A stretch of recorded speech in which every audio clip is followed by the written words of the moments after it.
So the next sample in the Mesolithic 1 era that I match with in DNA is the Alaskan Sunrise Girl.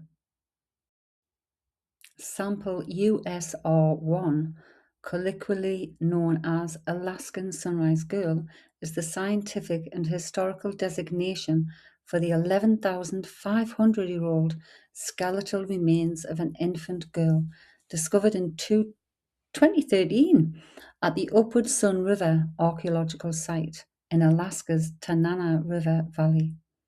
Her indigenous name I can't pronounce, which translates to Sunrise Girl Child in the Middle Tanana Athabaskan dialect. Her genetic sequencing, published in 2018, fundamentally reshaped the scientific understanding of how the Americas were populated. The genetic breakdown and identification, scientific designated USR1, Upward Sun River 1, mitochondrial DNA C1b, female, approximately 6 weeks old at the age of death. Wow.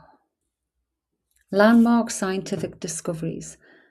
The extraction and sequencing of DNA from the skull of USR1 provided researchers with revolutionary insights into ancient human migration.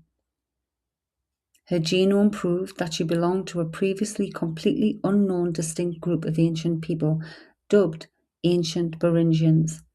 This population is the oldest known genetic lineage of Native Americans.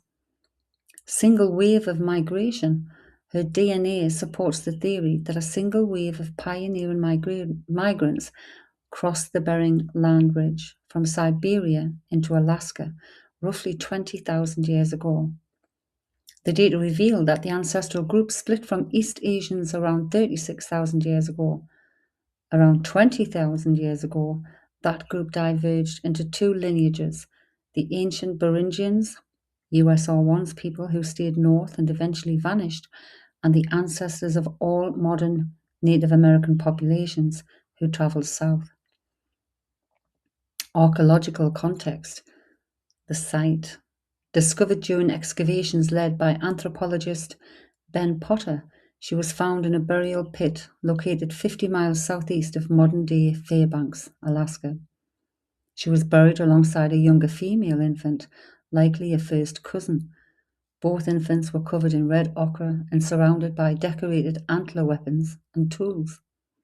She belonged to a hunter-gatherer community that relied on salmon, bison, elk, hare, and birds. So she belongs to the mtDNA haplogroup C1b. And apparently it's highly significant for several reasons. While haplogroup C is widely distributed across northern and central Asia, the specific branch C1b is found almost exclusively in the Americas. Finding a fully developed C1b lineage as far north as Alaska 11,500 years ago proves that this mutation developed during the Beringian standstill, the multi-thousand-year period where the ancestors of Native Americans were isolated on the land bridge before migrating further south. The tale of two mothers. Interestingly, the second younger preterm infant found buried beside her in the same pit, USR2, belonged to an entirely different maternal lineage, haplogroup B2.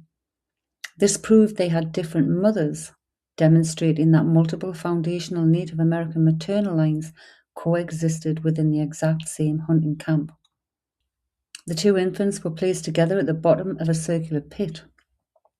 This double burial offers a rare, poignant window into Ice Age spirituality and grief.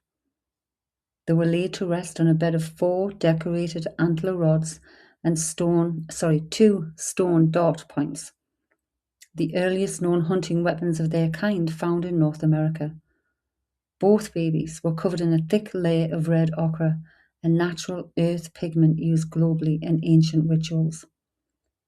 After they were buried, the community filled in the pit and built a residential fireplace or a hearth directly over it, continuing to live in the structure for a time before moving on. how does my J1C3 match in here? So both J1C3 and Sunrise Girl are descendants of macro haplogroup N, one of the main groups of early modern humans who migrated out of Africa. After that point, your two maternal families walked completely different paths across the prehistoric world. My journey, my ancestral journey, J1C3, from macro haplogroup N, your lineage mutated into haplogroup R, then JT, and eventually J around 45,000 years ago in the Near East or Caucasus. Your specific branch, J1C3, expanded significantly into Europe during the Neolithic period as early hunter-gatherers and early farmers. Today, J1C3 is very common among people with European, Scandinavian, Scottish, and Irish heritage. Her ancestral journey, C1b, from macro haplogroup N, her lineage headed northeast across Asia, mutating into CZ and then haplogroup C. Her specific branch, C1b, developed in isolation during the Ice Age, while her people were trapped on the Bering Land Bridge. While her specific subgroup stayed in Alaska, other C1b mothers migrated south, making C1b a foundational Native American lineage.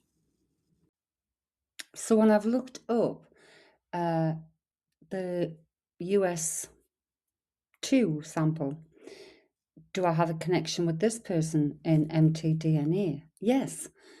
Your J1C3 maternal line and the second baby's B2 maternal line meet in the distant past. Just like connection to the Sunrise Girl, your maternal line and the Dawn Twilight Child's line eventually converge at a single prehistoric mother. Your connection to B2 actually happened slightly later in human history because both J and B belong to a more exclusive genetic club. You shared ancestral tree with B2, tracing your line J1C3 and the second baby's line B2 backward reveals a shared node that is a step further down the tree than the Sunrise Girl. So we go mitochondrial Eve, Africa, 150,000 years. Wow. Haplogroup L3 out of Africa, macro haplogroup N, and then haplogroup R. R split off. Your direct maternal lineage parted way roughly 55 to 65,000 years ago, most likely in South Asia or the Middle East. Both you and the second baby are descendants of haplogroup R, a major branch that mutated directly out of haplogroup N. Because the Sunrise Girl, C1b, broke away earlier at the N stage, you are actually slightly closer maternal cousins to the second baby than you are to the Sunrise Girl. So because it says a match with USR2 closer, I'm having a look at that. So her local indigenous name, I'm not going to try and pronounce. Dawn Twilight Child Girl is what it means though. Her record-breaking age, prenatal fetus, USR2, was a late-term fetus estimated to be roughly 30 weeks of development. It's the youngest ever found because she was likely stillborn or died immediately upon her premature birth. She officially holds the archaeological record as the youngest late Pleistocene human skeleton ever discovered in the Americas. While the Sunrise Girl's C1b lineage was expected for a northern excavation, USR2's B2 maternal lineage shocked geneticists. In modern times, haplogroup B2 is completely absent among modern indigenous populations living in high latitude areas like Alaska, northern Canada, and Siberia. A southern signature, modern B2 is heavily concentrated thousands of miles away in the American Southwest and South America, prominent in tribes like the Navajo, Zuni, and the ancient Anasazi. The basal root genetic testing proved the USR2 did not just carry B2, She carried the basal root of it. Finding her 11,500 years ago in Alaska proved that B2 did not arrive via a separate later migration wave, as some scientists previously thought. Instead, it proved B2 was right there at the beginning, crossing the Bering landing bridge alongside C1b before migrating south. They were not twins because they were different ages. A 30-week fetus and a 6-week-old baby, and had different mothers. Their deaths occurred at slightly different times.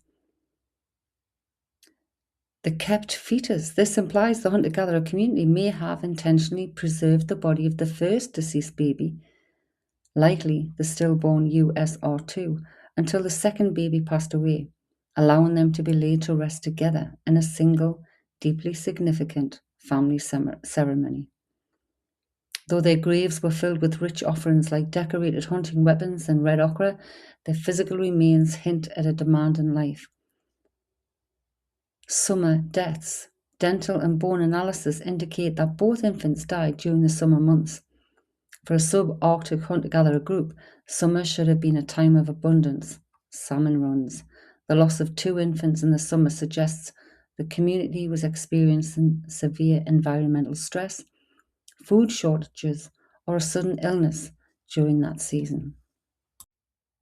And next on my DNA journey, Mesolithic 1 still, Iranian goats herder. Sample I1290, the Ganjidara, the Gamas Ab Valley, Iran. I match 0.04% with this sample. And apparently, I'm genetically closer to the sample than 38.92% of other genome link users.